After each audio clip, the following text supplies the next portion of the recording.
Hello, hello. Welcome to the Champagne Room. I have a treat for y'all tonight. I have such a treat for y'all. The lovely Mystique Monroe is here to talk to y'all. We'll have a great conversation with her. Um, so happy to have y'all back. Before we get into that, let me give you a quick word from my guy Kelly at Life Beyond Sobriety. Hey, it's Kelly here, former crack addict, recovery coach, and Life Beyond Sobriety. That is my private online community for people in addiction recovery who want to set big goals now that they're sober and make those goals happen. We learn strategies in weekly live coaching sessions to make those things come true. Go to lifebeyondsobriety.com and check it out 2 weeks for free. Yes, yes, as always. If you or anyone that you love, anybody that you know is recently sober and or looking to take the next steps into staying sober and just ways to keep moving forward and having a way to better their life, please go to lifebeyondsobriety.com, get with my man Kelly, and they'll take care of you over there. But like I said, I have a hell of a treat for y'all. This is gonna be lovely.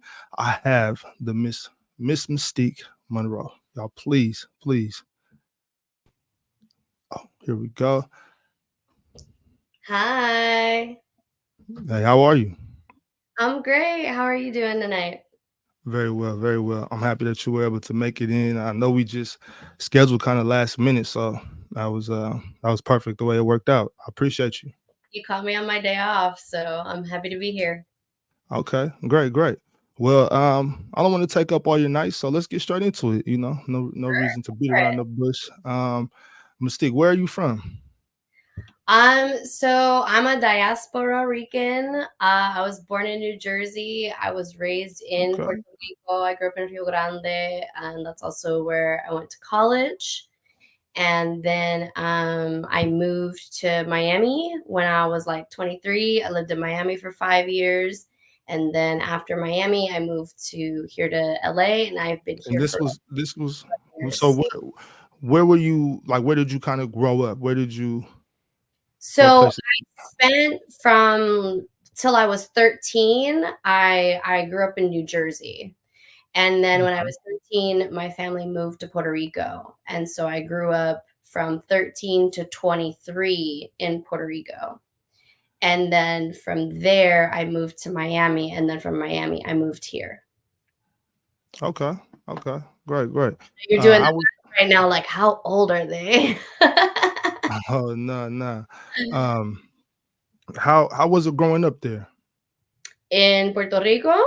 Yes, yes. How was it? It was really challenging at first because I didn't speak Spanish when I first moved there. My parents didn't teach me Spanish because, like many Latino folks, living in the diaspora, you want to protect your kids from racism, and is by not teaching them their native language, so Mhm. they have an accent. And so when we moved to the island, I didn't speak Spanish, and it made it really hard to communicate with my peers when it was like that's like eighth grade. It's like a really challenging time already. And when you can't communicate with your peers, it opened me up to a lot of bullying and things like that. A lot of people were like, "Oh, you're not really Puerto Rican because you weren't born here."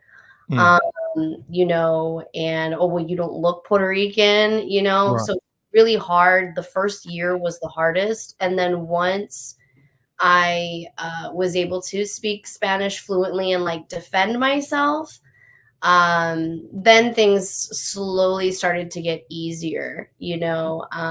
But it was challenging at first, for sure, because of the language barrier. But now I look back at it, and Puerto Rico is always going to be home for me. Is the my one true love. Right, right. Yeah. Okay. So how was school? I mean, were you a pretty good student? Make good marks or what? Absolutely. I've always been a straight A student. I was classified gifted and talented when I was in kindergarten. I was within like the top percentile of, it was called the CAT test that they had you take. And I was, in the top percentile of in the entire United States. And I've always been a straight A student, and I was reading like 5 books a day. Back when you don't have to pay rent and bills and work or nothing, you got all the time in the world to read. Right. So I've always been a very intelligent, academic minded, intellectual person for sure. Yeah. Okay.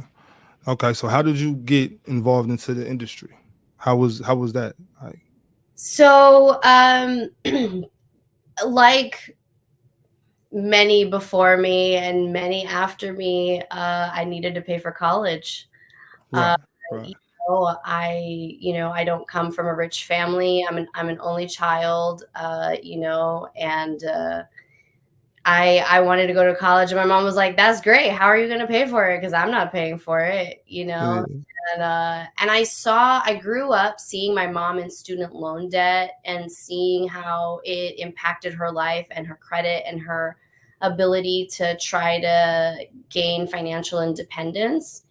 And I didn't want to deal with that. And I had a girlfriend at the time, and she was working at a club.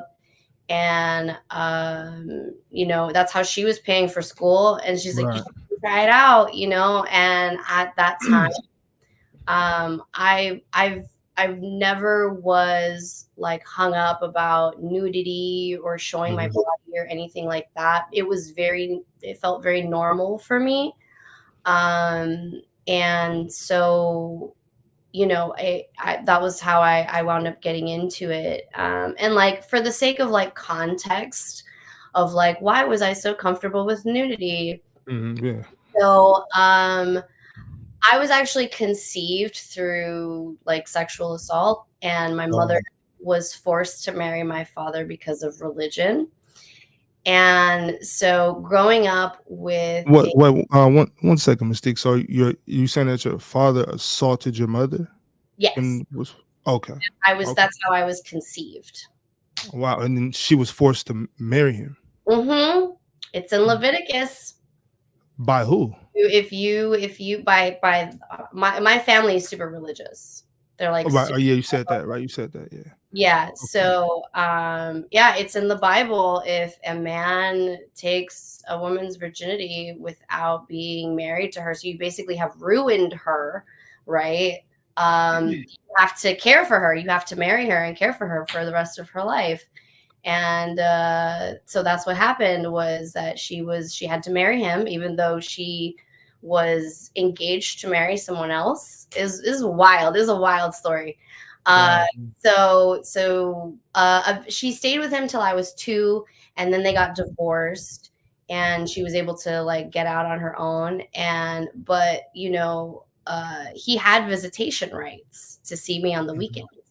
Right. Okay. And so in his house, if you open up the towel closet, he had one of those like behind the door magazine racks. Yeah. It was all Playboy magazines.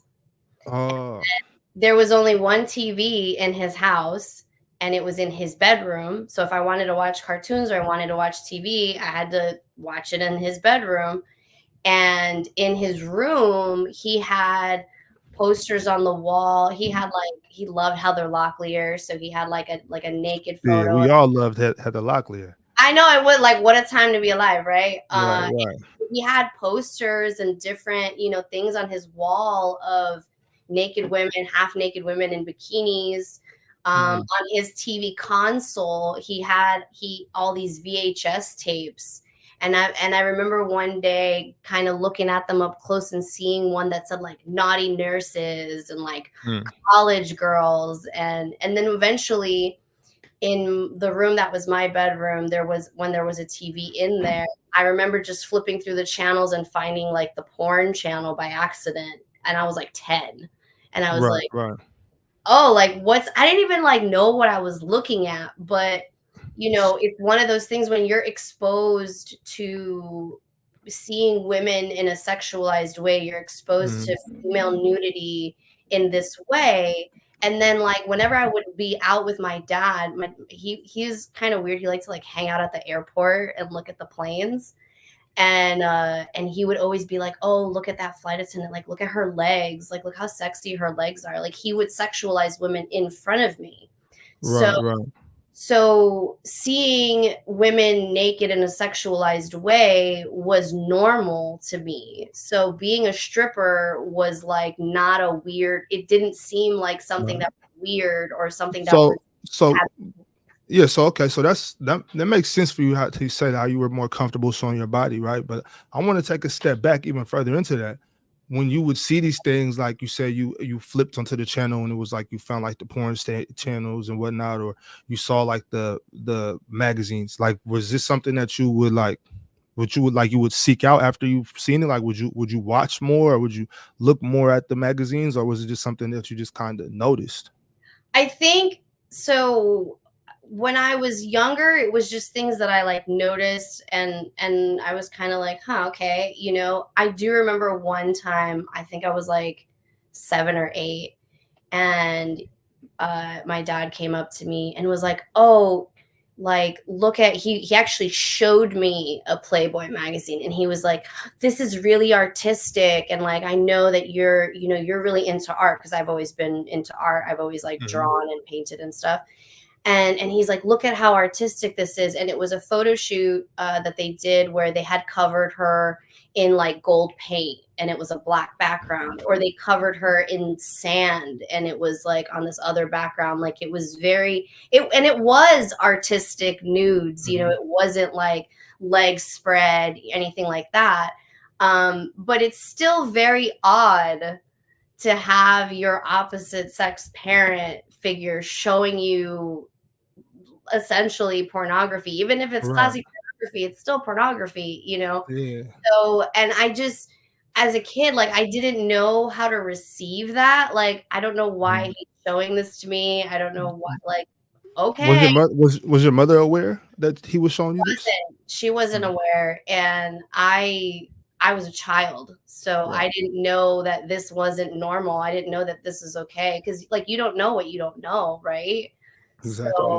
So so when you're raised by somebody who is a predator and who sexualizes and objectifies women, it creates a very interesting, I'm going to say complex relationship with your own femininity, with your own sexuality, because I'm also queer.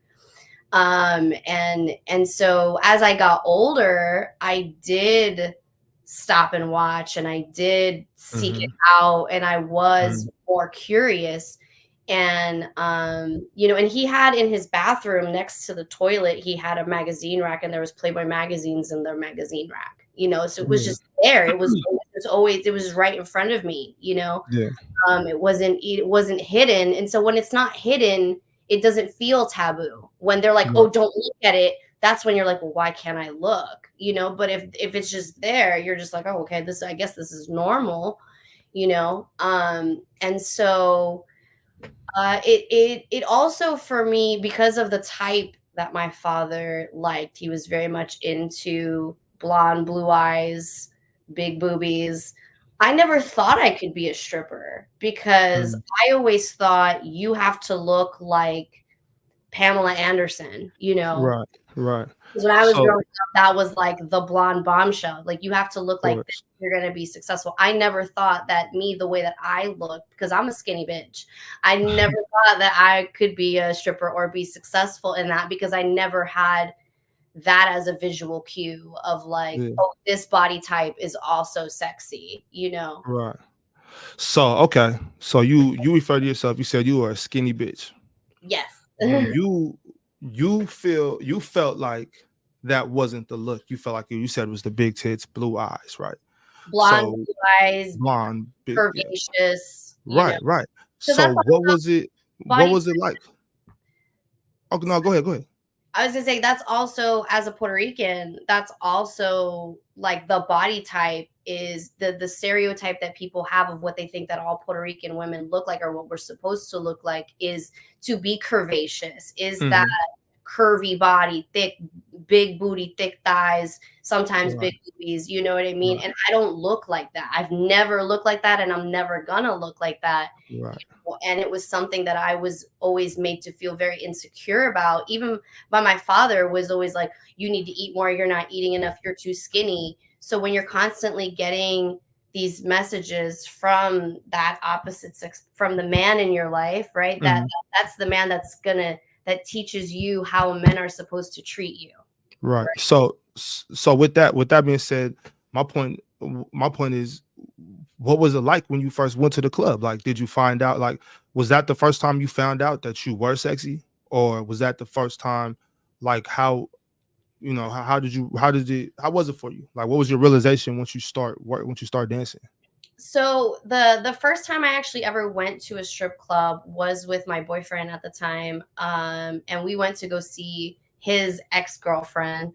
It was working at a club. This is in Puerto Rico, was where I Mhm. started working. I like your style. You went to go see his ex. That's what's up. Well, Okay. my mom doesn't have a jealous bone in her body. I Hmm. never learned. I'm not a stereotypical jealous, controlling Latina because I never saw my mom be that way. My mom was actually very secure in herself, and so I never became that way, you know. Right.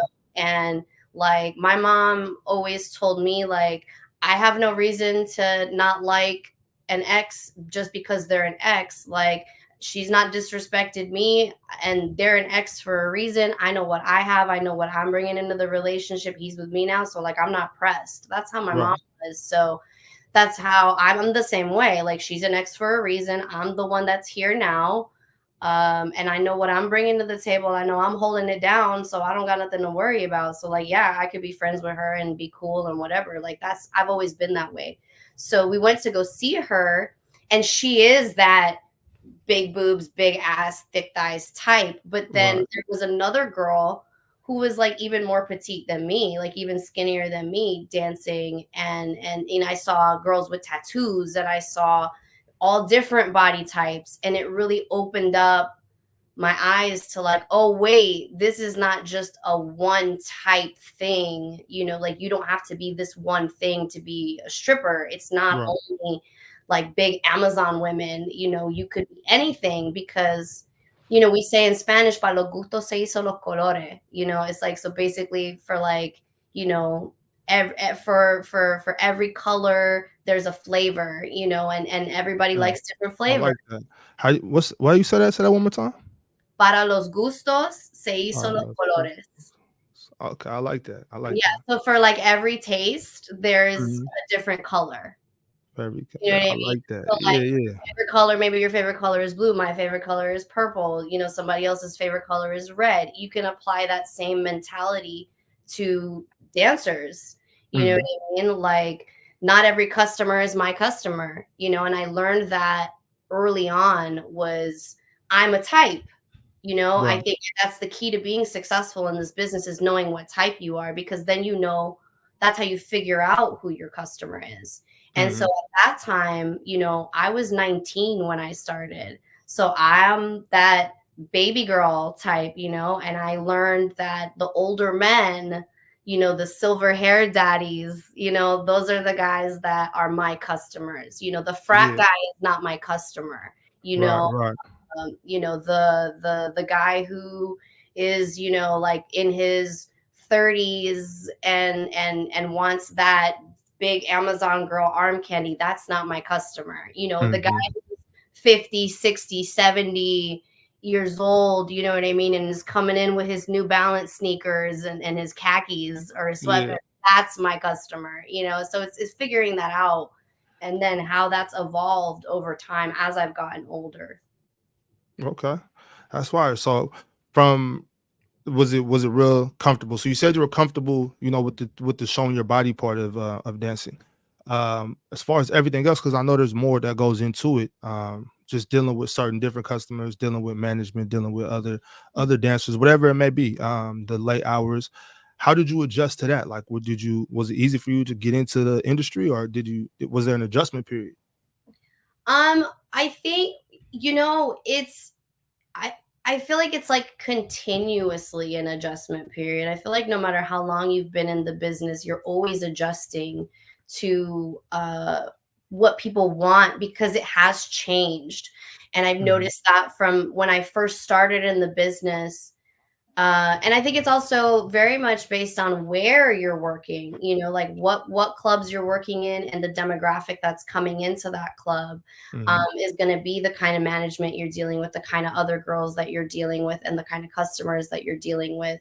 And even the hours, like, because some clubs are only open till, like here in LA, till 2 in the morning. Some clubs are open Mhm. till 4. Some are open till 6. Right.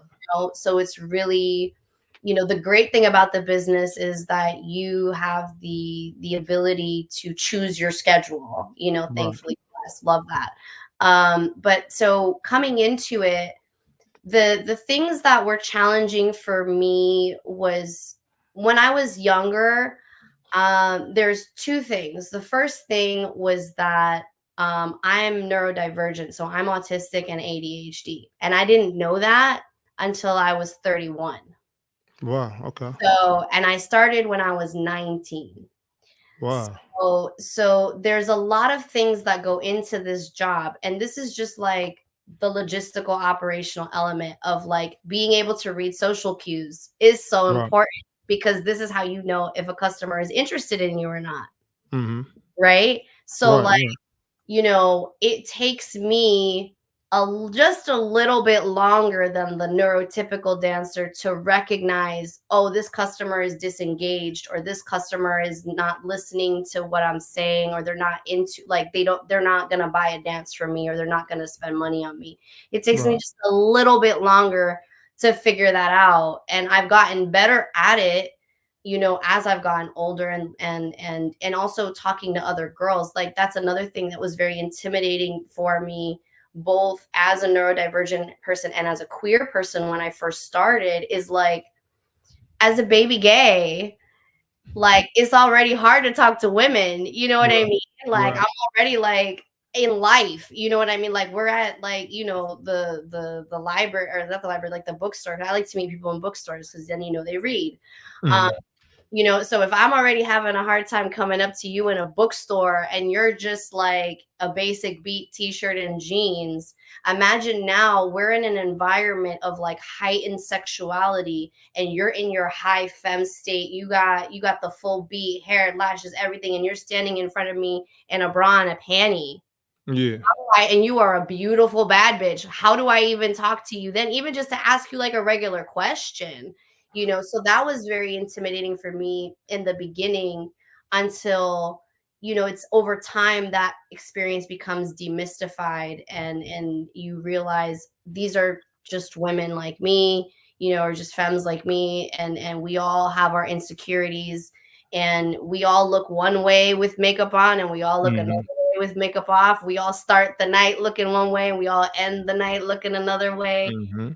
And no matter how beautiful a woman is, and how she looks on the outside, that doesn't necessarily mean that she feels that way about herself on the inside, So it's understanding how the ways that we have much more in common, and we're more the same than we are different. But that takes time to figure that out. Right. In the beginning it was challenging for that, partially for that reason. But then, so I was like afraid to ask questions. I was afraid to walk up and be like, what's your secret? How do you make your money? Or what Mhm. advice could you give me? I was afraid to approach an OG and ask these questions of how do you know what's the best way to sell a champagne room, or a private dance. So I was really like figuring it out on my own. And then the other thing is, because partially because of that, was that I wasn't setting boundaries because Really. I didn't know that I was allowed to set boundaries. I thought, Boundaries as far as what, like with the customers, what they ask you to do, what services they ask for? right, exactly. So Okay. like, I would go into a lap dance and be like, okay, thanks for, like, they pay me whatever, and I'm doing the lap dance and they're touching me and grabbing me. Mhm. And I, in my mind, baby stripper, was like, well, this is what they're paying for, and so I have to allow this, Right, right, even if it made me uncomfortable, even if I didn't like it. But they're paying me to be able to touch me, or they're paying me to be able to have this experience with me. So even if I don't like it, I have to go with it. right, right. Again, you don't know what you don't know. And it wasn't something that I was like, comfortable asking, well, what do you allow? And it was also, I look at the time, I thought that I was naive. I look back on it now and I just realized, like, I'm just autistic. And these are I had social anxiety, Hmm. were the things that were like holding me back.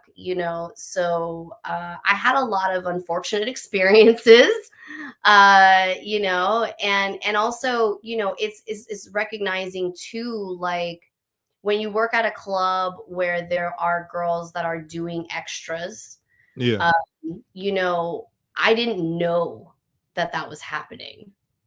Mm. I didn't think to ask, and nobody told me until, like, it's like you don't find out till you find out, Right. right? I thought we're all just giving lap dances, like that's what everybody's doing here, right? And then my girlfriend, who we're working at the same club, she was telling me how she was doing a dance with another girl and two guys. So she's with one guy, and then the girls with the other guy. They're in the same like VIP room. Right. Yeah. Yeah. All of a sudden she hears like a weird noise and she looks over, and this girl is performing oral sex on the other guy. Hmm. Like, this girl is like college girl, college cheerleader. She was a ballerina. Incredible pole dancer, beautiful girl. Like, I had the mentality at the time of like, why are you doing that? Like, you don't need to do that. Like, you're Mm. beautiful enough that you don't need to do that. I obviously have different feelings about it now. I live by the words of Missy Elliott. Ain't no shame, ladies. Do your thing. Just make sure Yeah. you're out of the game, right? And if that's For want to sure. make For you sure. feel boo-boo, as long as you're Mm. playing it safe and the game isn't playing you, like, do you. I have no judgment of however anybody chooses to make their money. But at that time, I was just like, like, oh my God, like, why is she doing this? And then when she told me, my girlfriend told me, she's like, oh yeah, and this girl does it, and this girl does it, and this girl Mm. does it. It was like the rose colored glasses came off, and the gravitas of what it is to work in that industry really hit me, Mhm. because I didn't realize it at the time. Like, I know now that I was working at like an urban club, and an urban club has a different Yeah. vibe and a A way different. different vibe. So, of all the places you've worked, um, what is all the cities, the different cities you've worked? What type of city is the best vibe for you? Like, what's the best flow for you? Is it down where you are now, Puerto Rico? I actually really loved working in Puerto Rico because the way that they operated the clubs over there was very like um like very pro dancer, like very pro entertainer. So that was the first club I ever worked at, was what it was, right? Right. It was a crash course, being thrown into the wolves. And then I worked at another club called Divas, which no longer exists. It was a club that was actually opened by Playboy. They opened it with Playboy bunnies. It was like, it was Mm, a it's fine. classy joint. It was in the heart of Condado, so like where all the hotels are, like the 5-star Mhm. beachfront hotels. So you're getting that high end tourist customer. Yeah.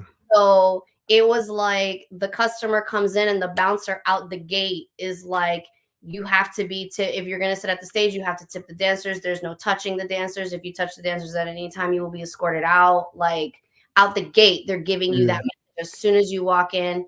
If you're dancing on stage and somebody tries to touch you, that person got kicked out. When it was time for you to if somebody wanted a private dance with you, they don't pay you, they pay the bouncer. The bouncer comes, takes the money, so you don't have to negotiate. You don't got to haggle. You don't got to none of that. The bouncer's like, Mhm. it's this much money.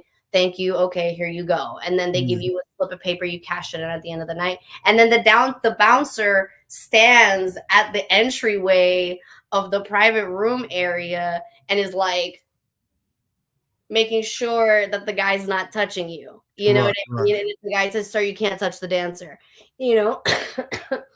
And I love that. And I made money. Like, people think, "Oh, you're never gonna make money like that." You absolutely can make money like that. You know what I mean? And I did well. And from there, I worked at another club also in Puerto Rico called Goddess. And Goddess was a club that used to be like a nightclub called Luxor. So it was a pyramid shape. Oh, And yes, then fire. bro, this club was Fire. like, whoa, like So this it was real big. it was big. They Mm. had, so the stage was like a long runway, and the way that you came onto the stage was from the second floor. It had 2 floors. Yeah. It had a balcony that basically surrounded the stage, so people could throw money onto the stage from the balcony. You want to talk about making it rain? Yeah, that's fire. They had a fiberglass pole, which is a bitch to dance on, but they had a fiberglass pole that projected lights out onto the stage. That went Yeah. all the way up to the ceiling. This is like a 20-foot pole. Okay. Like, it's like up there. And you would enter, it was like clear, like plexiglass, like the stairs come down with like a beautiful railing. It was owned by these 2 Canadian women. So it was like female owned and operated. Yeah. So it was very pro dancer, very like, they're dictating to you what the club etiquette is as you're coming in. So people come in knowing this is what the expectation is of how you're going to spend money and how you're going to behave here. And incredible sound system, incredible lights. Like, the DJ was super cool. They had the dressing room was huge. They had an in-house hairstylist and makeup artist. Like, I got my hair cut there one time. You know what I mean? Like, and you said it had a 20-foot pole. Yeah, it was like a 20. So you used to how was your pole work? Like, you used to get busy on the pole, or you more like a? My pole is fire. It's always okay. Yeah, my pole has always been fire. I'm like the cheerleader that never was, because there's no cheerleading culture in Puerto Rico, because there's not like football. You know, and that's another thing of like the culture shock, is recognizing that there's some things that are just very inherently like American. And, you know, Puerto Rico is a Latin American country. And so you don't have that same high school culture and all that stuff. So I never got to be a cheerleader. I always wanted to be a cheerleader. I never got to be one. And so the way that it manifested itself of me being a dancer and just an acrobatic person in general was I just became a really great pole dancer, which is like, I wasn't trying to be a great pole dancer, but I wanted to be a cheerleader. Pole dancer, you know? Yeah, that's fire. I'm gonna have to come down to LA and check you out sometimes. Usually when I'm down there, I'm at the library when I'm down there. Oh, how is that? I've never been there. The one in Anaheim is fire. In Anaheim. The one in Anaheim is fire. I like that one. That's the one I usually go to, but I'm gonna have to come check you out next time and see about that pole work. Yeah, I'm at Deja Vu in North Hollywood. Oh, okay. Yeah, and so the club I work at now, like, the vibe is chill, and all the girls are really nice, and it's definitely, everybody's very supportive. You know, we all look out for each other. We're all like, okay, so I talked to that guy, he's not spending money. I talked to that guy, he's not spending money. Like, don't waste your time with this guy. Don't waste your time. Like, we all clue each other in, because we all know that not every customer is our customer. It might not be mine, but he might be yours. But just in case, just so you know, XYZ, or like, this guy is really rough, you know. So there is a good sense of camaraderie there, and like sisterhood in that way, because it's like, the job is hard enough, it's stressful enough, and dealing with these men is like challenging enough without us, the girls, being hard on each other. And you know what I mean? Like, so it's a very supportive environment, which I really love about that. It's just right now is like a slow season. So it's just challenging to like make money in general, especially if you work at a club where they don't enforce like no loitering policies, or they don't create a spending culture, you know? So that makes it challenging, because you'll get guys that come in there and they're campers. They sit in that chair, they don't tip and they don't buy you a drink and they don't want to get Yeah. dances. They just want to sit and watch the free show and Yeah. waste your time, and so that's frustrating because again, for somebody like me, it takes me just that extra 5 minutes to figure out, oh, you're a camper. Okay. Gotcha. And Gotcha. I could have been So talking to somebody else. right. So you said slow season right now. I actually heard that you were really into football, right? But Yes. I mean, I'm before, so this kind of ties in though, because I heard that usually Super Bowl, especially Super Bowl being in Vegas this year. Do you do that? Like, do you travel to big events, like for instance, Super Bowl in Vegas? Do you go to the All-Star game, Miami? Do you move around like that, or no? So, it's not something that I've done yet because I've worked in this business sort of on and off uh, Okay. over the course of my life, just depending on how things are going, right? So when I first got into it, I did it kind of for like 4 or 5 years straight, solid. And then I retired because I was like, I just want like a regular day job with like health benefits. You know what I Yeah. mean? Like I want to sleep at night. And then when I moved to Miami, I went back into the business because I needed a job while I was looking for a regular job, So, and Miami is definitely its own vibe for sure. I accidentally worked at a club that was owned by the Russian mafia and didn't know it. I'm not going to say which one that is for my Yeah. Don't say that on here. We don't but there is trafficking is a thing that you got to think of. Yeah. I never put it together like why all the girls that work in this club are all Eastern European and Russian and like Yeah. crazy shit was happening there that I didn't know. There was always cops parked in the parking lot. Like never put that together until Right. like after the fact. Then I worked at Scarlett's in Miami, which is actually a really nice club. But that was a wild experience because it was my first time working at a club that was that big. It's a huge club. Like it's huge. And then they had like 9 stages. And then you had like if you're working at prime time, you're working with like 100 girls on the floor at once. Damn.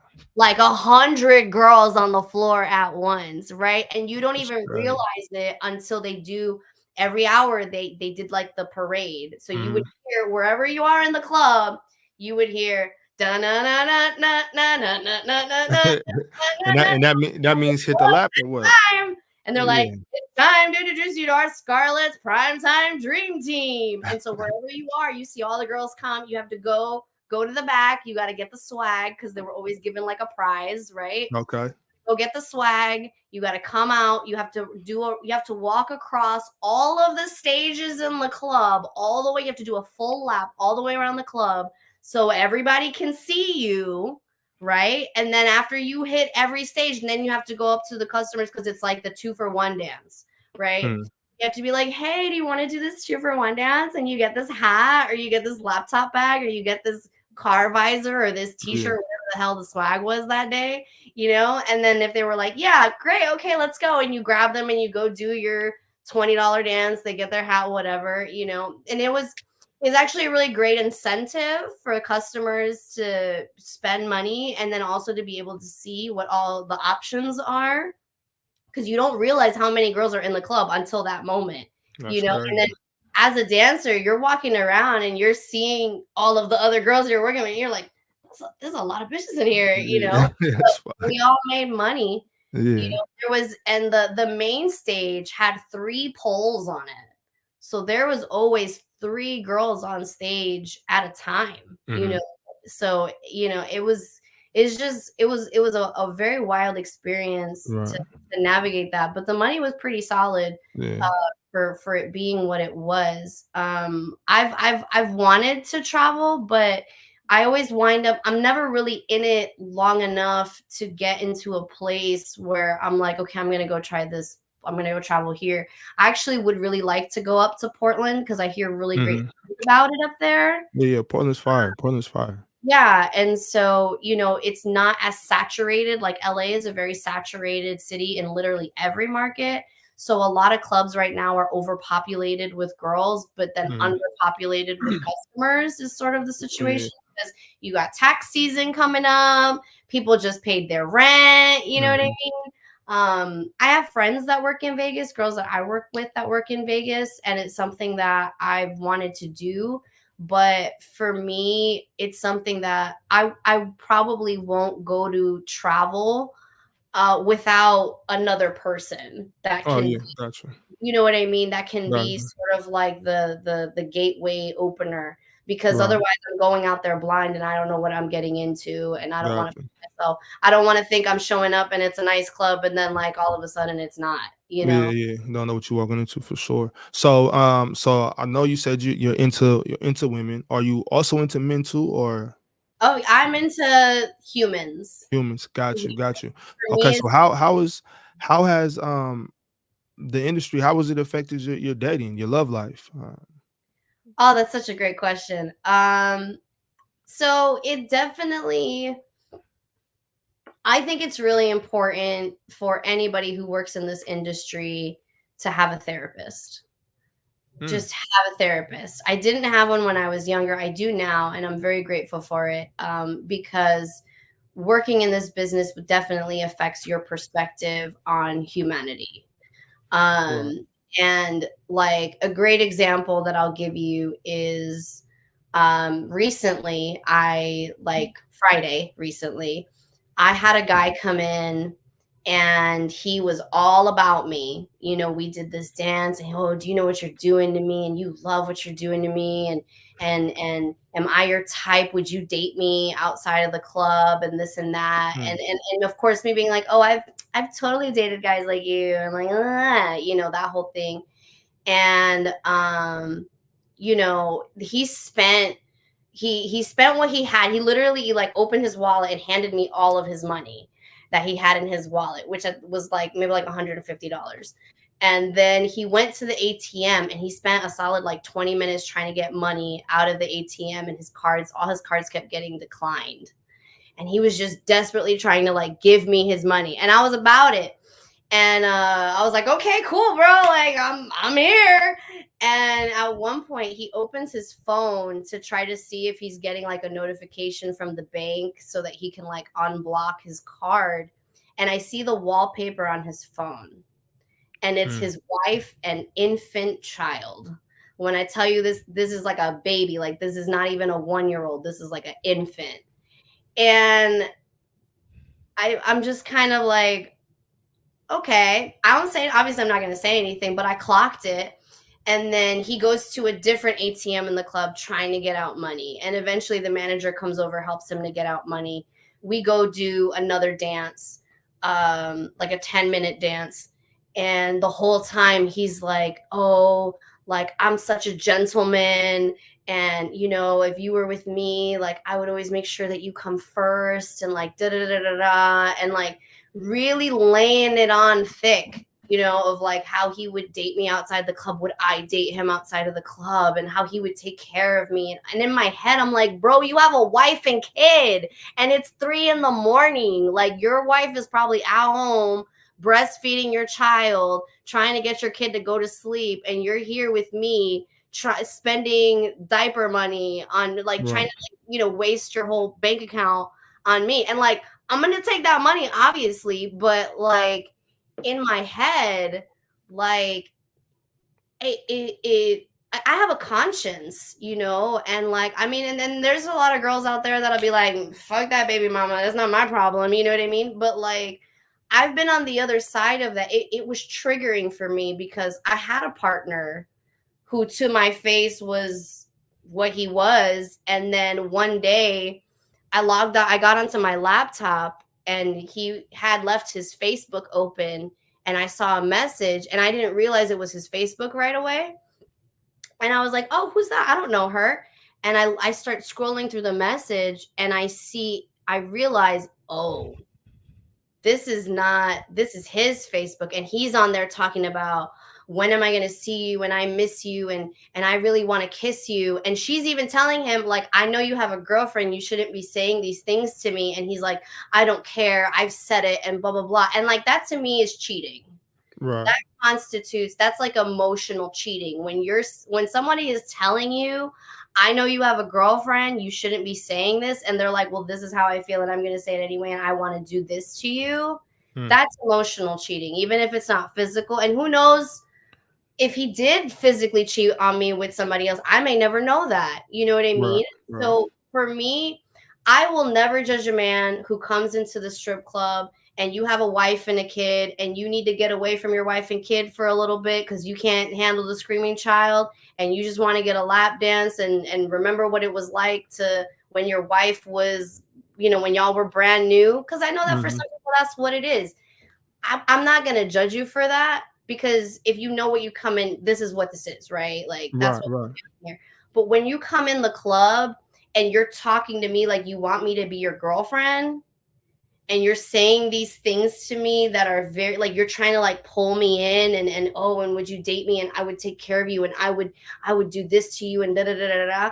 To me, now you're crossing the line into that cheating territory, because I've For been sure. on the other side of that, For sure. and so I was just like I felt bad for her. I was thinking about her and I was just like, man, girl, I'm sorry. Like in Mm-hmm. my head, I'm like, I don't know where you are at, girl, but I'm sorry. And I hope that at least this man is taking good care of you and taking good care of that child. Okay, so you say that you hope he's taking good care of her and good care of the child, right?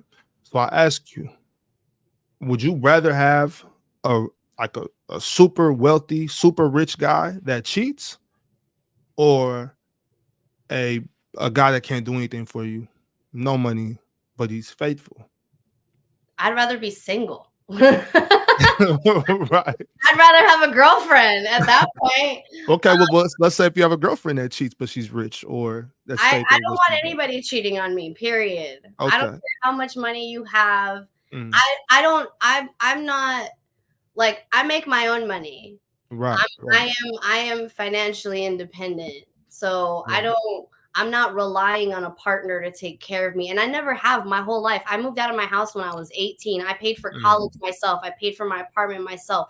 Nobody in my life has ever taken care of me. If mhm, anything, I've taken care of the men in my life. They wind up unemployed and they all of a sudden don't have a job because it's the recession hit. I'm over here mhm, working 2 jobs until they can figure out work. You know what I mhm, mean? Like, I've been the primary breadwinner in a household before. Men, mhm. women, doesn't matter. Right. So, I want somebody who's gonna be faithful to me in the relate. And I'm also like a non-monogamous person as well. I'm polyamorous. Got you. So Got it's like there's not a need to cheat on me. If you. you want Right, right. somebody else, let's have that conversation. As long as you're being safe about it, you're being open, you're being transparent, you're being honest. Like, I feel like I'm a really easygoing person, and I'm easy to be in a relationship with, if you're coming into the relationship in good faith and trying to, be a good person, like, Mhm. I'm not gonna, the idea of, oh, would I be with somebody who's rich even if they're cheating on me? I'm not putting myself in that kind of relationship dynamic to Of course. begin with. Right, right, for sure. And out the gate, anybody who's in a relationship with me, especially now that I'm older, I don't got time to deal with scrubs. I don't got time for that. I'm not here to support you in your career. I'm not like in that, like, financially. Like, if you're getting into a relationship with me, you need to be financially independent. You don't have to be rich. Mhm. You have to be financially independent. You have to be able to pay your own bills and handle your shit and not expect me to do that for you.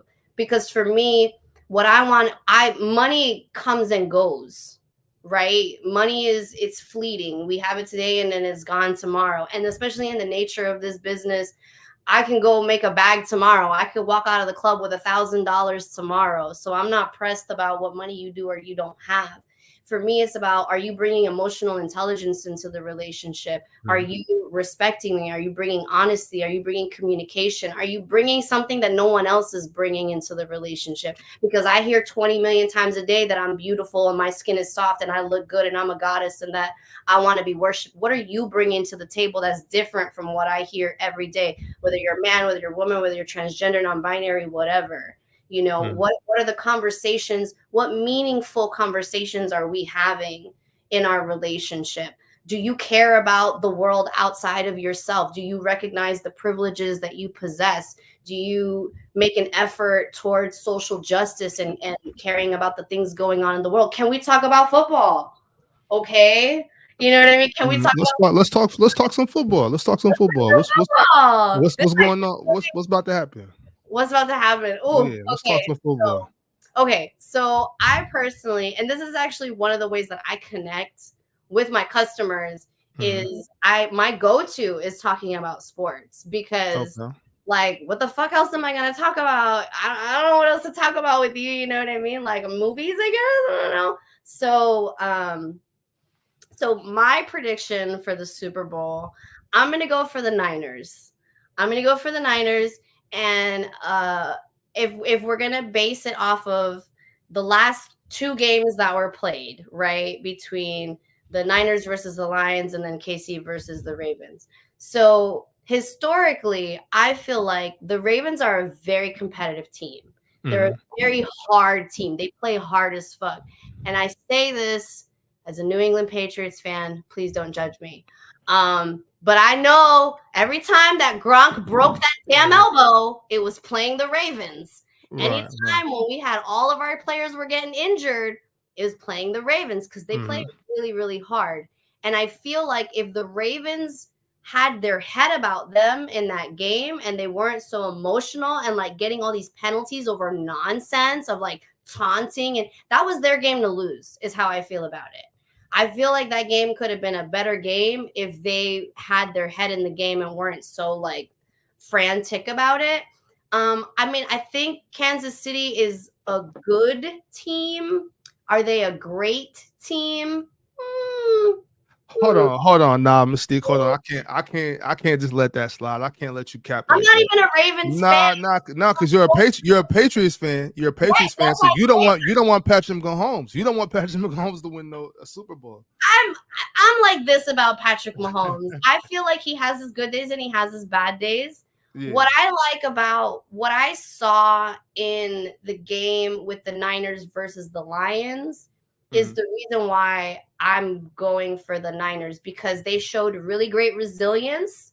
You know, they came back. Their defense held off the other teams and didn't let them score for, you know, like 4 possessions. They couldn't score. And then they came back and they were consistent, and they came back from halftime and they're like, we're going to get this game. And then they did.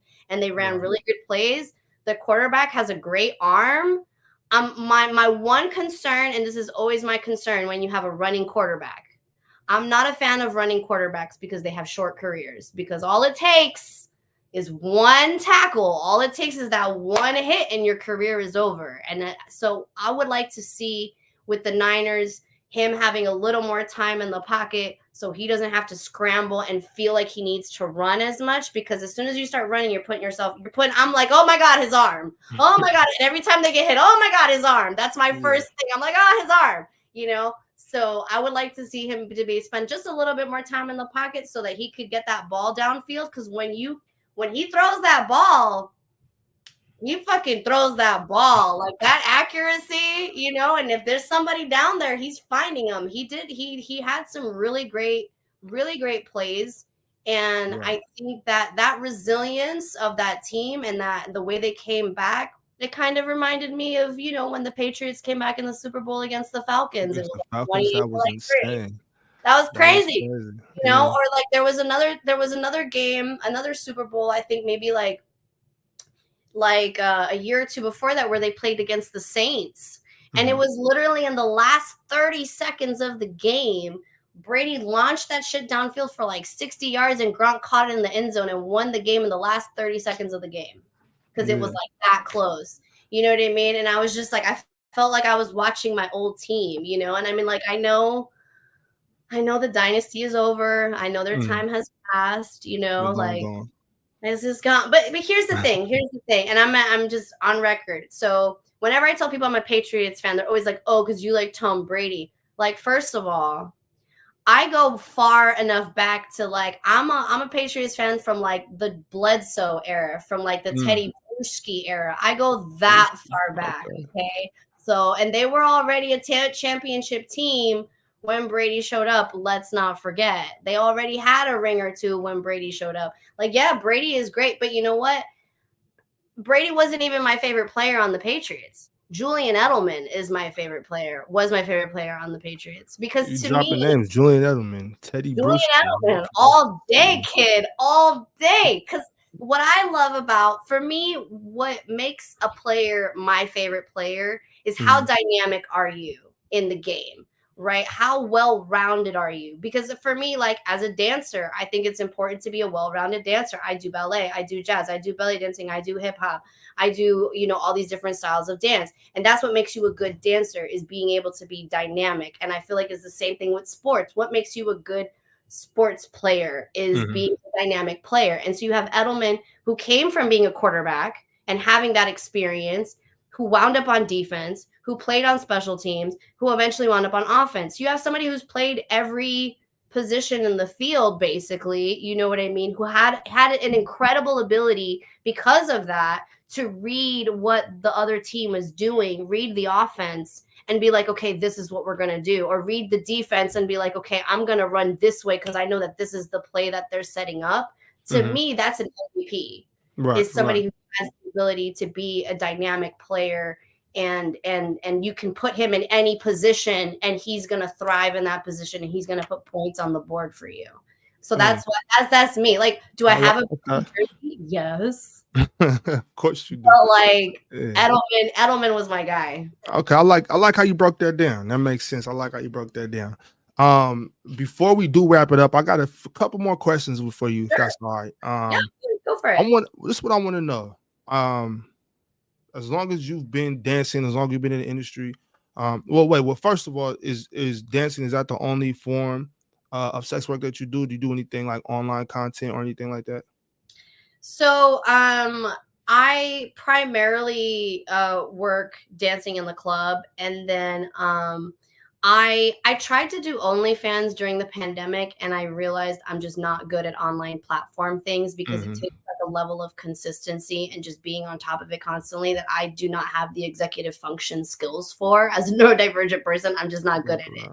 So I prefer like person to person interactions. I do have a couple of simps online. So I utilize my Instagram, and if somebody wants like content from me, they can request content from me. Gotcha. And if they want like, I had one of my simps was like, can I get an ass worshiping video from you? And I was like, sure. And then they send me that money directly. I'm not sharing. Nobody's getting a cut of it. Right. What is ass worshiping? So I'm so glad you asked. So ass worshiping is basically the primary focus of the video is just on your ass. There's nothing else going on. It's all about your booty. And so what I did was I got in my shower. I set up my camera so it's only focusing on my booty.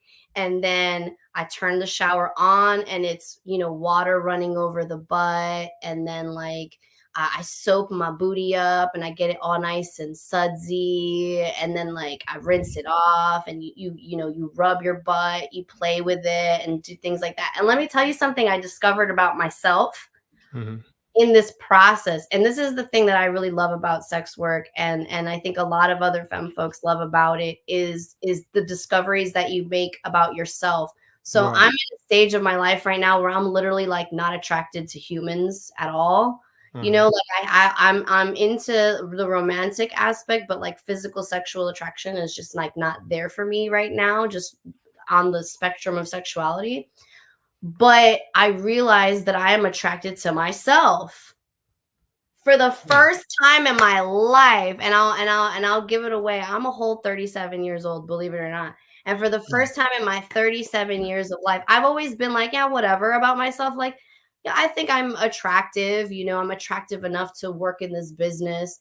But I'd never, because I had received so many negative messages about myself growing up. I'm too skinny, and I look sick, and this and this and that. I had really shit self-esteem for a long time.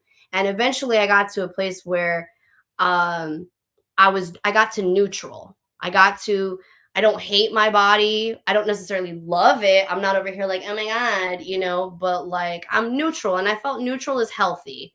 And Right. then I saw this video while I was editing this video. I put it in slow motion. So when I wiggle my butt, it's in slow motion, or as the water's running over it, the water's coming down in slow motion. I put a little soundtrack in the background, you know, creating like an ambiance. Yeah, yeah.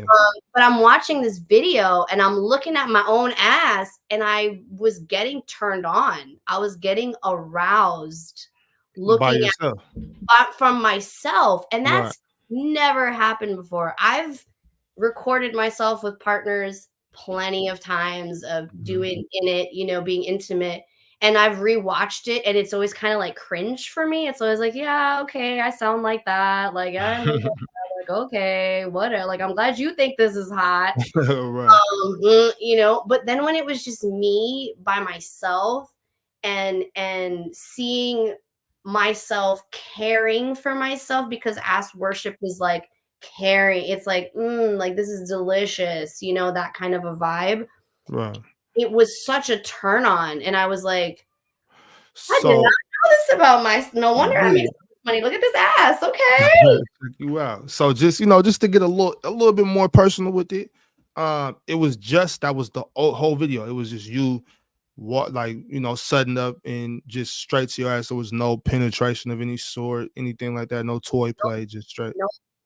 Wow. Okay, Yeah, that's my fire. Yeah, it's my fire. Okay. pussy wasn't even like the point of focus or anything like that. It's just Right. all about the booty. I'm like, if you send me $150, I'll send it to you. Yeah. You can Well, see my check it out, y'all. Y'all, everybody in the chat, it costs 150. So 150 for the ass worship and video. and And also Mystique, I did put your Instagram up top. It's pinned in there. So if y'all, you know what I'm saying, click on that link. But Mystique, we have reached the time of the show where I do allow somebody from the chat to pull up. I got sure, my man Easy in the back. He would like to pull up and ask a couple questions. go for it. Okay. What up, Easy? Yo, what up, Ox? What up, gang? Hey, Mystique, how you doing? I'm How you doing. How doing? you doing? Hey, I'm here. I'm holding it down. I'm holding it down over here. You know Right what I'm on. saying? But I was tapping into y'all little interview. Shout out to the Champagne Room. I'm digging the content. I'm digging the interview. I'm liking what you. I'm really tapped into what you've been talking about right here. Not gonna lie, this been a good one. This is a good one right here. Thank you. Appreciate But, that. but I got two questions real quick, if you don't mind me asking. Sure. My first question: have you ever thought about doing OnlyFans?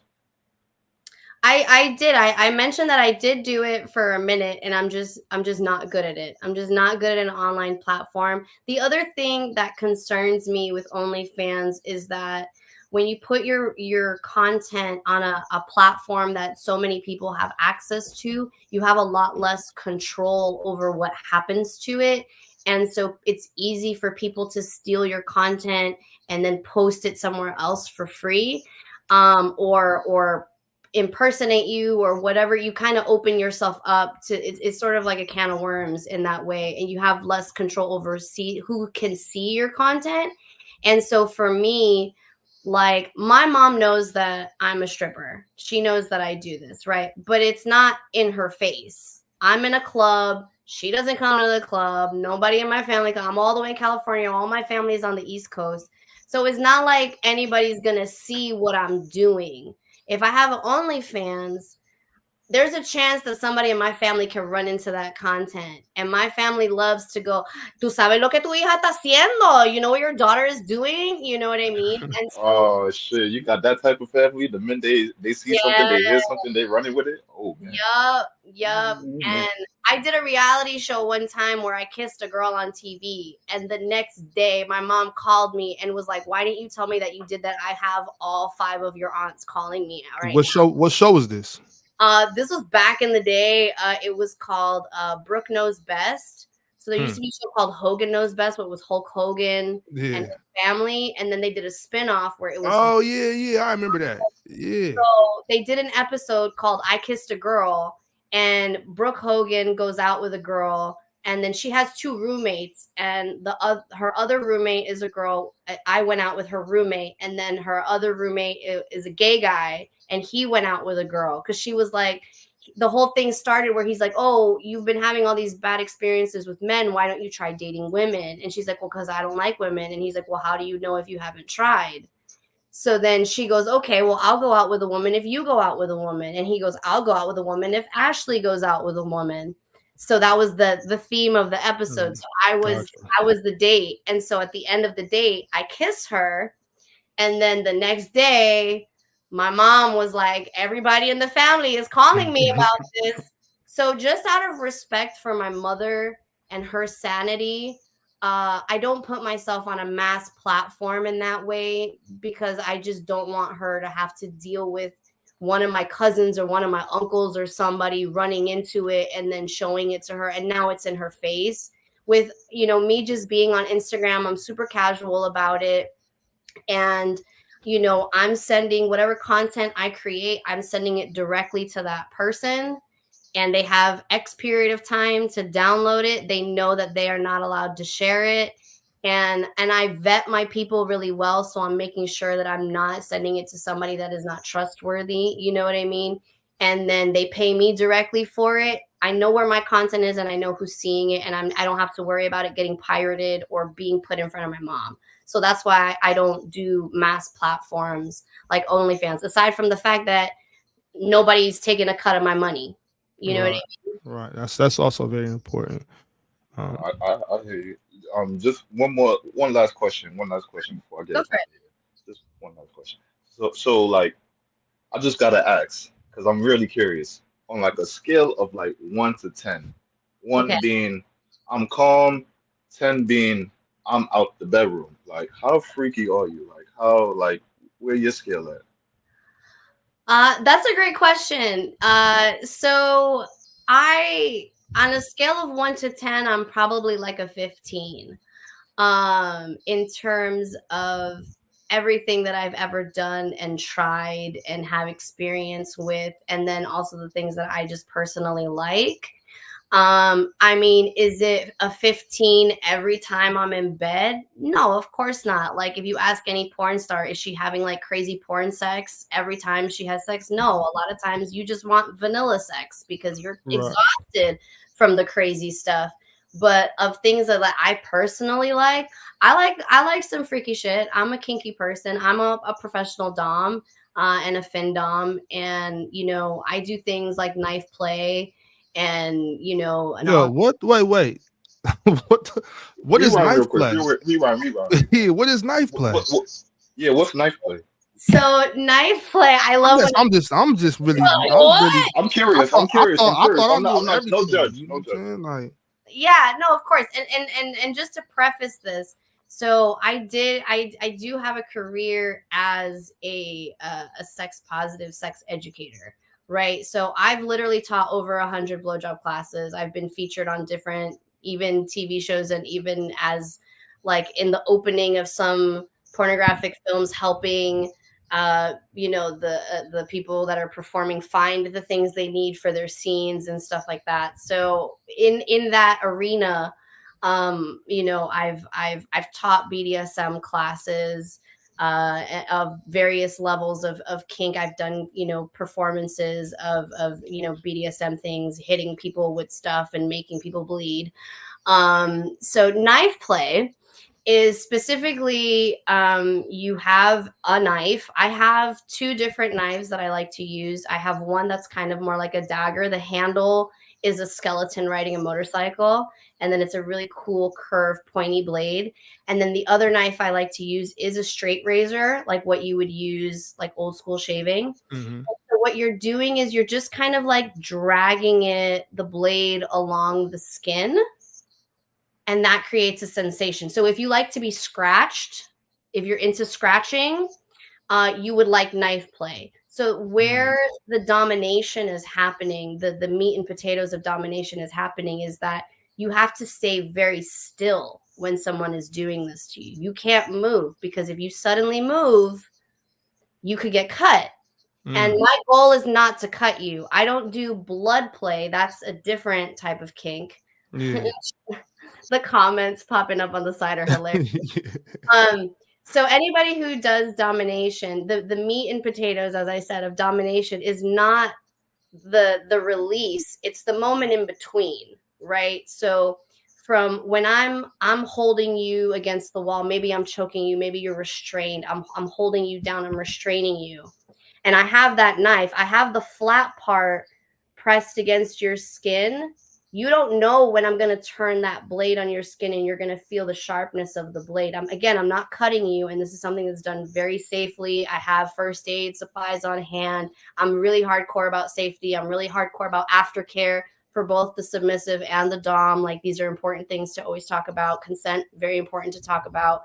But you don't know when I'm going to turn that blade on you. So you're waiting. You're like this, and you're waiting and you're waiting and you're waiting for the moment to feel the blade. That's where the domination is happening, right there. In the anticipation and that buildup, because you have to be so still. You can't move. You have to be the best submissive you can possibly be and just be so still and wait for that moment. And once you feel that blade against your skin, that's the release, right? Yeah, that's crazy, because like, I know that's got to be wild. Like, I don't think I could get down with that, but like that was wild, and I felt the rush when you was talking about, waiting. I felt the anticipation myself, so I can imagine what you're doing to people. That's crazy.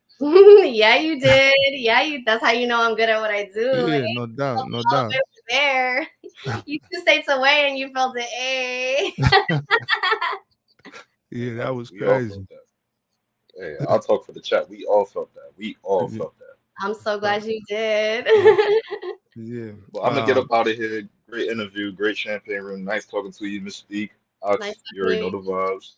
All right, Like easy. to be my guy. All right. So, I got one more. My man Sebastian in the back too. Sebastian, 1 second. Dezo said, "I'm quivering right now. I'm shivering right now." Ooh. Yeah. I'm about to bring up Sebastian real quick, but before I do, I had a question. What is there any other type of, like, what besides like knife play? Like, what else are you mostly? What type of mostly type of dom stuff do you do? Like wax? What, like tying people? Like, what do you mostly do? Sure. So I am a hardcore sadist. A sadist is a person that enjoys inflicting pain. So So not you every stomping on balls and stuff? Yes. That's called CBT. That's cock and ball torture. Cock and ball torture. Cock Fuck. and ball torture. Wait for that. Yo. I've done it. I've tie. I got you tie up the cock and the balls, and then you get them hard, because then now they're constrained, and some people really like that feeling of being fully erect but like constrained, because it puts pressure on the penis, and when there's more pressure and when you have blood flow, there's more sensation, right? So then you take a feather and you like go over it with a feather, or you take an ice cube and you go over it with an ice cube, or you blow on it, and you create different sensations that now your penis went from being able to feel a level 5 sensation to now that a level 5 sensation becomes a level 10 sensation from constraining it in this way. I do bondage, I do tie people up. I do really enjoy hitting people. So like with your hands or with? I use hands, I use paddles, I use floggers, I use canes. I have a extra long ruler that I really like if somebody's really into that, like hot librarian, school principal, teacher fantasy. I got a nice long, extra long ruler. It's 15 inches long instead of 12 inches long, so I can catch both butt cheeks at the same time. With it, I love doing that. Yeah. Wow. Okay. And then also, like, I'm a FinDom. So FinDom is financial domination. So it's basically you get, typically it's very rich cis het white men that, sometimes, like, to give you an example, it's like, oh, that's so sad that the only thing that you have going on for your personality is that you have money. Like, you're such a loser that you have to rely on your money for everything. Like, I think you should pay me just for my attention, because you're kind of like a loser, and they give you money for that. Right. For that, because it's an opportunity to feel powerless in a world where you are used to having all the power. These are men that have all the privilege, they have all the power, they have everybody kissing their ass all day, every day. And there's a lot of weight and responsibility that comes with that because they have to perform that. Believe it, it is a performance. Mhm. As much as they like to act like it comes naturally to them, being a boss is a performance. And being in a position where now you are giving the thing that gives you power is your money, and you're giving that away to somebody who's like, I don't give a fuck about your money. That doesn't mean shit to me. I've got money. Like, Right. whatever. I've been seeing a lot on the internet, on Instagram. I've been seeing a lot of I don't even know what they call it, but like people just pull up and just handing out just money, just like I don't even know what it's called, just like, and they just talking bad to them, like, yo, come, you give me this much right here. Yeah, What'd you say? That's FinDom. That's financial Mhm. domination. Okay, yeah, and they're talking about like spread it out around my feet type, like Mm-hmm. get on your knees. I feel like FinDom is like a subset of goddess worship, which is another form of submission, typically from men to women. I mean, other women can be goddess worshipers. I'm queer. I take whoever wants to worship me, like, you're welcome. I don't discriminate, men, women, whatever. You know, pay pig, yeah. Exactly. Like, you know, you recognize the divine femininity with me, and you recognize my goddesshood. You see that and you want to worship that. I'm happy to provide you with a safe space to do that. Of course. Okay, well, let me pull up the last person from the chat, my man Sebastian. I know he has some good questions for you. Sebastian, what's up, man? Good evening, guys. You guys hear me? Yeah. Hope everything's fine with you guys. Yeah, Mystique. I have a couple of questions for my good friend Louis. He's working right now. Would you mind if I ask them? Yeah, go for it. Great. His first question. He wants to know if you've danced for any notable people, such as celebrities or any notable people. Oh, so technically I'm like not allowed to say that, like who I've danced for in the past. I have danced for celebrities before. What I will say is I have been in the club at the same time as Dennis Rodman came to the club one time that I worked at. And he was really chill. He was super nice. And then I did not dance for this person, but he was in the club. OJ Simpson.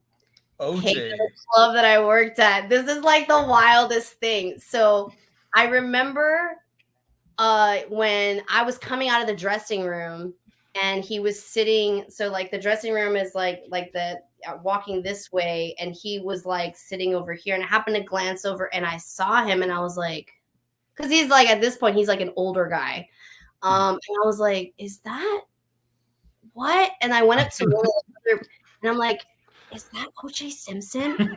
Yeah, OJ Simpson. And he was sitting in the VIP all by himself, and none of the girls would talk to him because they were all scared of him. They were all shit. When was this? Here's the thing. I have danced for people that are, you know, could have been in jail before, you know, people that have been in prison that are, you know, have been convicted, criminal, whatever. And like, and I've had a fine time about it. But with him, the energy coming off of this man is like just the vibe, like it does not pass the vibe check. And that's why none of the girls would talk to him. And it wasn't like he wasn't balling. He had a bottle on the table. He was ready to party. And none of the girls would talk to him because his energy is like scary. And you can feel that. Like I had a guy one time grab my arm and be like, hey, can I get a dance with you? And I looked at him and instantly I heard my mother's voice, Nana Cuidado. And I was like, and he looked at me with those eyes, and I'm like, this guy is gonna chop me up and fucking throw me in a river somewhere. Like you can tell, you can feel it, you know. Let me ask you, Mystique. Like, so you say like you know you're a sadist, you know, you like to inflict pain. Sure. That type of vibe, that scary vibe, that killer vibe, that doesn't at all turn you on. No. No. Oh, not at all. I don't know any woman that's turned on by the thought of like a potential. I mean, okay, wait, that's not true. Ted Right. Bundy Yeah. bitches that wanted to marry him while he was in jail. Fact.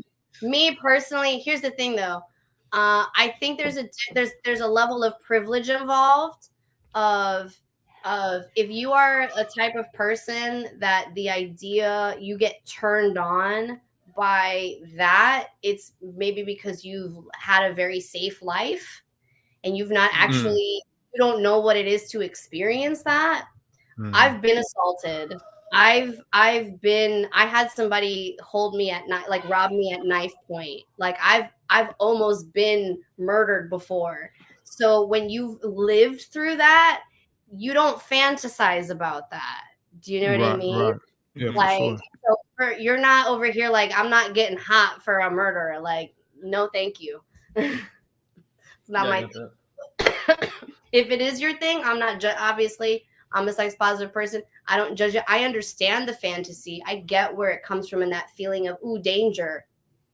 But there's other ways to do that in BDSM that are safe and that are not actually putting you in a room with a murderer. You know what I Right. mean? Of course. Of course. Absolutely. I don't have to put myself in an unsafe position to feel that if Yeah, I you want. don't gotta hang out with OJ to get a thrill. I No, no, feel you. I feel you. would not Okay, recommend. you got another one, Sebastian? Yeah, one last one. That's fine.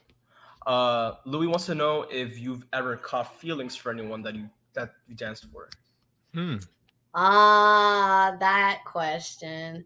I think when I was younger, I think there was one guy that was a regular that I did sort of catch feelings for. But it was because I was younger and I didn't know better. You know what I mean? I'm in a space in my life now where I'm a lot more business savvy. I understand that I'm neurodivergent and everything that comes with that. And I know what I like, I know what I don't like. You know, I have a lot healthier boundaries. I've done a lot of therapy. So, you know, I don't seek validation out the way that I used to when I was younger. I don't equate money with love the way that I did when I was younger and certain things, you know. So when I was a baby, when I was in Miami, there was a guy that was a regular. I mean, he was a really good looking guy too. He was fine as hell, I'm not gonna lie. You know, he would come see me on a regular basis and I did catch feelings for him, but like that's always a mistake. That's always a mistake, you know. Yeah, absolutely. Because that's never going to go anywhere. It's always going to be transactional, and you know they're never really going to respect you. I think is something that I would say to the baby strippers is like understand that any guy who meets you in the club, no matter how much he says he respects you, the same way he met you in the club is the same way he's going to meet another girl in the club and spit that same game. Facts. Sebastian, you only got questions for Louis, or you got questions of your own, Sebastian? No, I had like one statement. That's about it. Well, speak your piece, brother. Yeah. Much respect to Mystique. I'm also from South Florida. I'm a Latino from El Caribe. I'm Cuban. Huepa. Yeah. Tenga buena noche. Have a good night, Ox. Gracias. Buenas noches. Good night, my man. Appreciate you. Yeah, that's my guy Sebastian, my man Easy. Good guys. Shout out to South Florida. Shout out to Brooklyn. Hey, my mom's from Brooklyn. Oh, fire. That's what's up. I'm gonna wrap it up with these 3 quick questions for you. Okay. What has been your favorite part of the industry from when you started all the way to now? Like maybe your favorite thing that you've learned, maybe favorite experience. I'm not sure, just all around. What's the favorite part of the industry so far for you? My favorite part of the industry, I would say first and foremost is the camaraderie with other femme folks. Because I, you know, can struggle socially sometimes. I find that where I wind up with the most supportive femme relationships is working in this industry. That would be the first thing that I would say. I've always been that person that I've always had more guy friends than girlfriends. Even growing up, it's always easier for me to relate to mask folks. And so working in this business and you're literally saturated by other femmes, it's and getting to have that experience. I'm an only child. I didn't have a sister. You know what I mean? So having somebody to be girly with and the performative elements of femininity to share in that with is always my number one favorite thing. I would say number two to that is the money. I love a money shower. My goal, if I can get one money shower a night, I feel accomplished. You know what I mean? I remember when I retired, the first time I retired in Puerto Rico, and I was working at Goddess, that club that has the balcony that you can throw money off the balcony. And when I tell you, there was like everybody went up on the balcony, and they were just throwing like racks on racks, and I'm dancing, and it's just money raining from the ceiling. Like the bouncers have to come with champagne buckets and fill the buckets with money. Like there is no feeling in the world like money just raining down on you. That's what's up. It's amazing. It's really, and anybody who tells you otherwise is full of shit. Okay. Bullshit, for sure. And then my third favorite thing about it is the empowerment, the self-empowerment that I feel, like I was explaining to somebody earlier today of like when I'm giving like a VIP dance to somebody, they're sitting on the couch. I'll stand, over them on the couch, and they're looking up at me and I'm looking down at them. And that is a position of power. Right. Be able to look down at somebody and they're looking up at you and they're telling you like, wow, you're so amazing and your skin is so soft and like you're so beautiful, your pussy is beautiful and da da da da da. You know what I mean? Like for as much as we hear it and we become desensitized to it, at the same time, when you are specifically in that position where you're standing over somebody and they're worshiping you, that's very powerful. And you take that with you in every facet of your life outside. And you remember when I'm in Target in my t-shirt and my jeans and my baseball cap, looking like a boy. But inside I'm that bitch, you know what I mean? And that's very powerful. And that's definitely, those are my top three things I love about the business. That's what's up. That's what's up. I do hear that because I've heard that before, a long time ago. I've heard that. And so when I do hear things like from people that don't know any better, they say, oh, well, this about dancers, that about dancers. And I'm thinking like, do you know how empowering they, most, a lot of the dancers I've spoken to, how empowering they feel when they're in that position of power on the stage looking down, or in the room, in the VIP champagne room or whatever have you, looking down. It's a position of power. That's something a lot of people don't really know. So thank you for sharing that. So I asked you your favorite thing. So obviously I have to ask you the opposite. What has been your least favorite part of the industry? My least favorite part of the industry would just be dealing with like tedious men. I've been in it long enough to like, there was a time where the guys didn't want to really talk to you. They just want to get their dance and get on with their lives. You know what I mean? Nowadays, you have to sit with a guy for a solid 15, 20, 30 minutes, at least where I'm at in LA. I can't speak to other areas, right? Because I retired. I was out of the business for 9 years and I just came back in December. So the business has changed a lot since then. And also December 23 or December 22? December 23. I came damn. back in. Wow, Yeah. After a 9-year hiatus, basically. Wow. So you fresh back. I'm fresh back. Wow. But what's been really great about it is because of where I'm at in my life and my experience as a sex educator and my experience. Thank you, Big Dog Hunting. I'm better at setting boundaries. So as soon as somebody says they want to do a VIP with me and we get started, I say, okay, here's my spiel. This is where you can touch me. You can't touch me here. You can't touch me here. Do you understand? And they say yes. And then I ask them, is it okay if I touch you here, your arms, your legs, and your chest? And they go, yeah. They're like, yeah, you can touch me wherever you want. And I'm like, well, I don't take your consent for granted the same way that I don't want you to take mine for granted. And they go, oh, and like a light bulb goes off and they realize like, oh yeah, my consent matters too. So like one man at a time, I'm teaching these men, about consent and respect. But because I started doing that now, I didn't do that when I was younger, because remember, I didn't think I was allowed to do that. Right. Started doing that, I've only had one negative experience since I've been back with a guy, and it was because there was a language barrier. He was Japanese and he didn't speak English. I told him, you can't touch me here, you can't touch me here. And he touched me, and I took his hand and I said, no, if you do it again, we're going to end this dance. And I kept dancing for him. He did it again. And I said, I told you no, you didn't listen. Now this is over.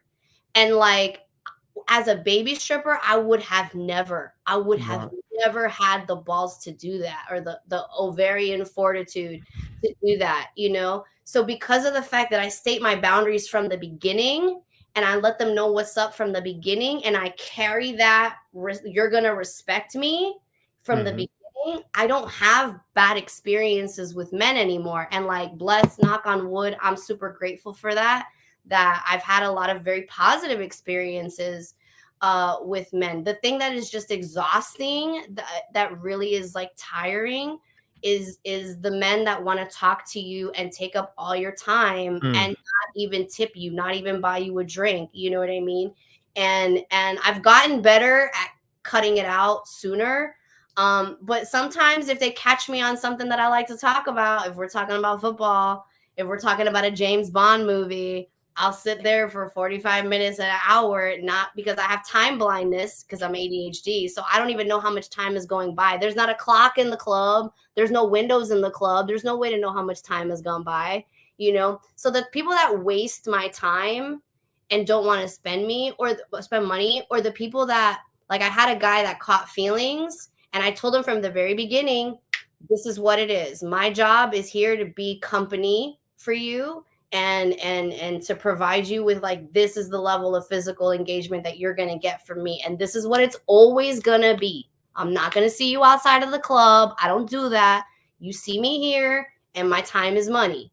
And he was like, okay. And then after like 3 weeks, he caught feelings, and he got really upset that, you know, well, why can't I kiss you? Well, why can't I this? That was never the agreement, and you knew it from the beginning. And then he got salty with me and gave me attitude and was like, we're done. And I had already spent 90 minutes with him at that point in time. 90 minutes, that's 3 VIP rooms. That's $600 that I could have made.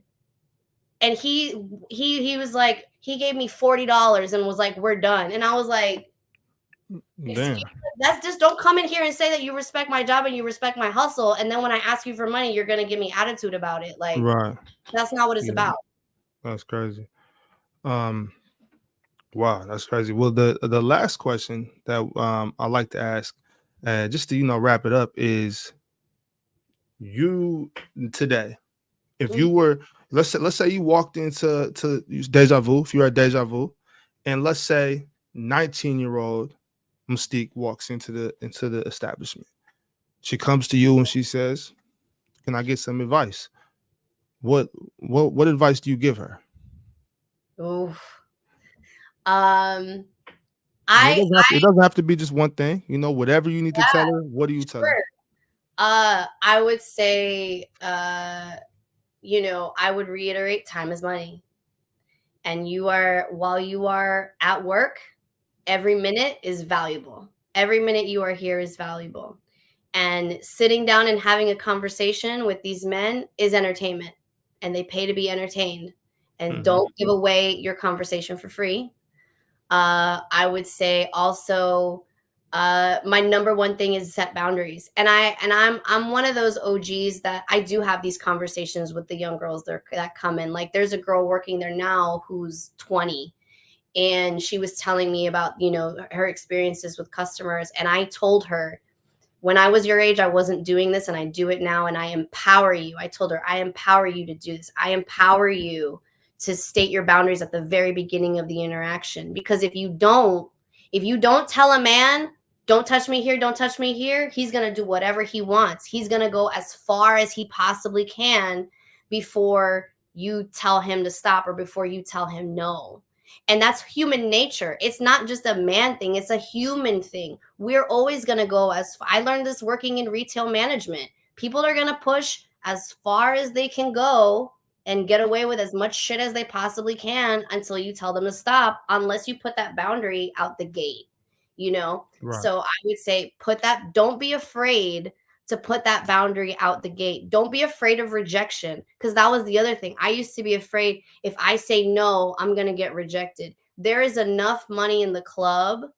There is enough money on the floor that if you have one person reject you, that's not a rejection, that's a redirection, because you don't want to deal with no man that's not going to respect you. If you tell a man, you can't touch me here, you can't touch me here, and he goes, ugh, and he gives you attitude, that's not your customer. Because you know what? Every customer that I have, and I have repeat customers, and I tell them, you can't touch me here, you can't touch me here, and they don't. Or if they say, oh, I had this yesterday. I had a guy say, oh, is it okay if did you say I could touch you here on your thigh? Is that okay? And I said, yes, that's okay. And they check in with me. So you create the culture of how people are going to treat you by the way that you carry yourself and by the way that you talk to these customers. And I get tipped $100. I've been tipped $200 after my VIPs. And I'm not giving out any extras, and I'm not letting people touch my breasts, and I'm not letting people touch my pussy. I'm not letting them put their mouth on me, and I still make my bag.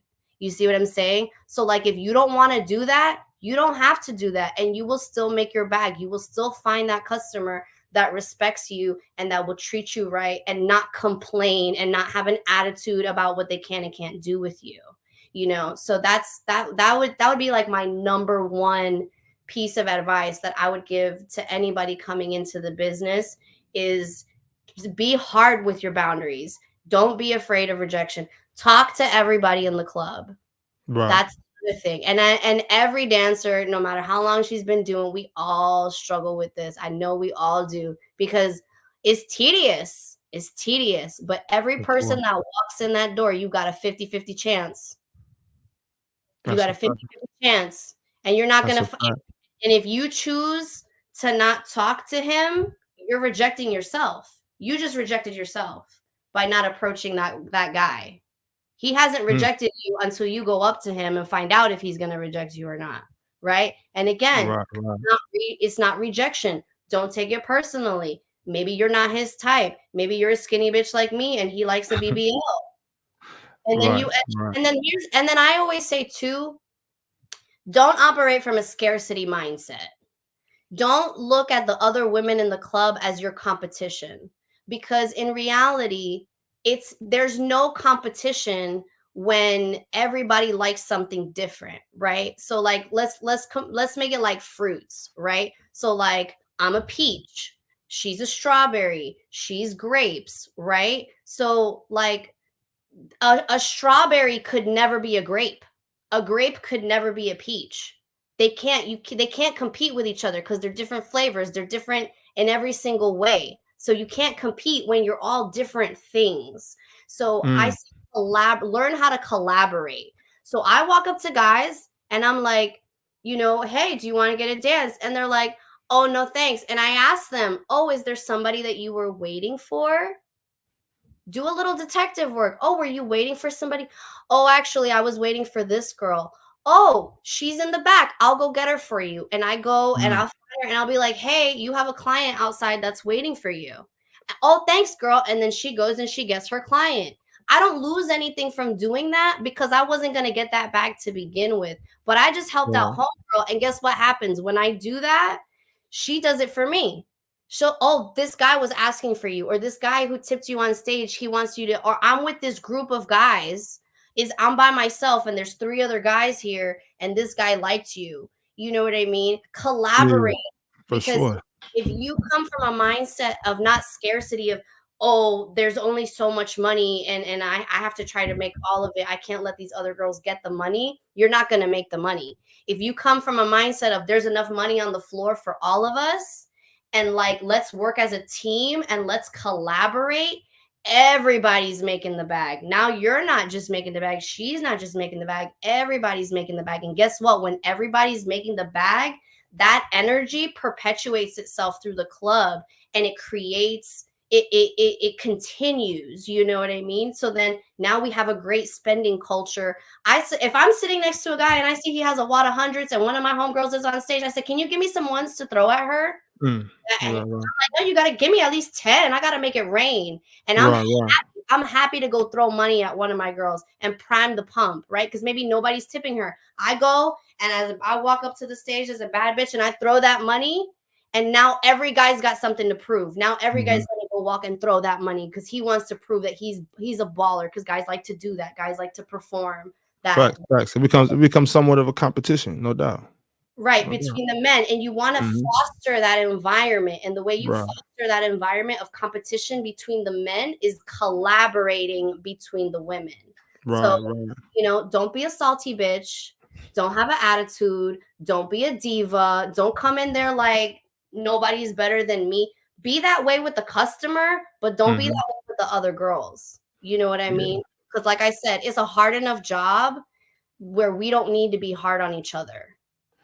Yeah, that's some great advice. That's some great advice. Yeah, definitely. I wasn't sure exactly, but that was good. You gave a lot of really good information today. Dropped a lot of jewels, a lot of gems. I'm happy to. Yeah, I'm gonna have to tap back in with you. We're gonna have to get a part 2. So Absolutely. up here, I actually I do my in-person like IRL content here in Portland. I do it at a club called Stars Cabaret in Bridgeport. And so I'm gonna have to tap into my budget, get you up here, and we're gonna have to do one at the location, man. That was a hell of a Like I said, I've been dying to go up there. I've heard great things about it. You know, and if you want to open that door for me, I'm happy to saunter on through, baby. for sure, for sure. Well, once again, I definitely appreciate you stopping by. Thanks for making the time for us. It was a hell of an episode. Guys, appreciate y'all. Everybody in the chat pulling up. I'm gonna end this episode, obviously, with letting my man Kelly speak to y'all about life beyond sobriety. Thank you, Mystique. Appreciate you. Take care. Have a great night. You as well. Hey, it's Kelly here, former crack addict, recovery coach, and Life Beyond Sobriety. That is my private online community for people in addiction recovery who want to set big goals now that they're sober and make those goals happen. We learn strategies in weekly live coaching sessions to make those things come true. Go to lifebeyondsobriety.com and check it out 2 weeks for free. All right, y'all. Appreciate y'all tapping in. Catch y'all next time.